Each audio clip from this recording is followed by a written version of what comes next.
François Mamba, bonjour. Bonjour. Il n'y a pas eu signature du document de Kampala et que l'ex-rébellion du M23 souhaite être un accord, mais qui pour le gouvernement congolais ne doit être qu'une simple déclaration. Du coup, peut-on parler d'un échec des pourparlers de Kampala qui ont pris toute une année? Non, c'est un processus. Il me semble même que les discussions continuent. Ce qu'il faut que tout le monde comprenne une bonne fois pour toutes. Pendant 10 mois, il s'est passé beaucoup de choses à Kampala. Il nous est même arrivé, nous, de mettre sur la table, c'était le 15 mars, une proposition d'accord final. En ce temps-là, je parle du mois de mars, si la M23 et la médiation nous avaient suivis, non seulement la guerre et les souffrances de la population congolaise se seraient terminées en ce moment-là, ils auraient pu parler d'accord, puisque grâce à ce mécanisme-là, la guerre se serait arrêtée. On n'a pas été suivis, nous avons pris nos responsabilités en tant que nation, en tant qu'État, nous les avons combattus par les armes, vaincus, dégagés du terrain. Ce que nous souhaitons maintenant, c'est que ce que nous devons signer soit conforme à la réalité. La guerre s'est arrêtée parce que militairement, ils ont été vaincus et dégagés du terrain. C'est cela que nous voulons voir figurer dans la note que nous devons signer. On ne vienne pas nous donner l'impression qu'on veut nous voler nos victoires et que nos héros, nos jeunes qui sont tombés, l'aient été pour rien pour faire plaisir à des gens qui vont dire moi on m'a pas vaincu, c'est parce que j'ai accepté. Non.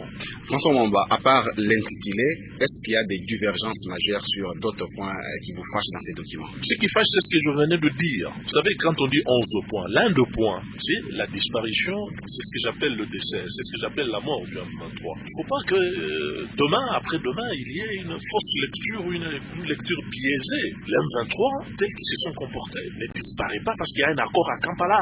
C'est dans les 11 points.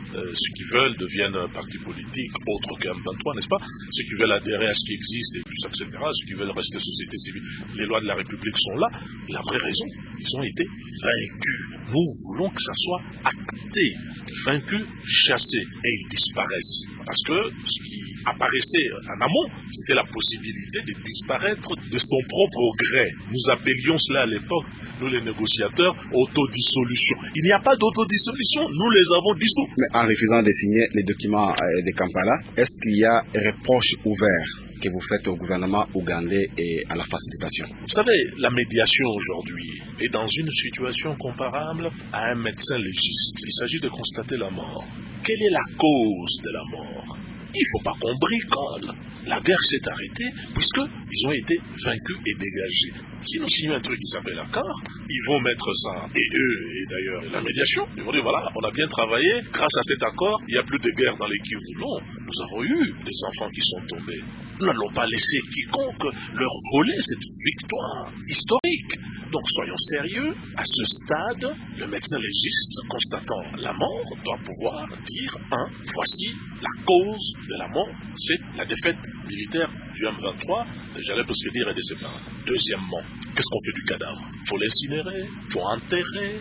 Qu'est-ce qu'on fait aujourd'hui? De deux choses l'une. Ou le médecin légiste fait son travail correctement, c'est les médiateurs, en mettant effectivement sur la table les vraies raisons de la disparition du M23, et le M23 doit signer ces documents-là, sous cette forme-là. Et s'il nous amène en même temps en disant, mais vous, gouvernement, voici les engagements, les fameux 11 points, tout ça, etc.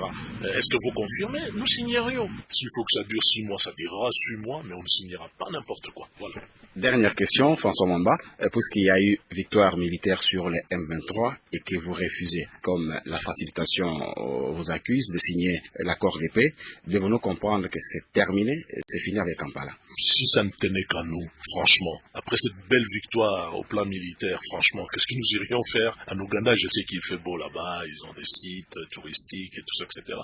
Nous n'avons rien à faire à Kampala, rien du tout. Mais lorsqu'on parle de diplomatie, automatiquement on doit comprendre que nous sommes dans un monde qui a ses exigences, on a besoin les uns des autres. Nous ne sommes pas seuls. Notre présence à Kampala procède de cette présence forte et désormais gagnante de la République du Congo sur la scène internationale.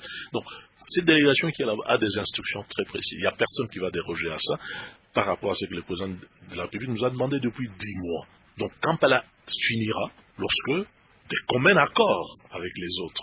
Chacun va considérer que, ok, voici le point final.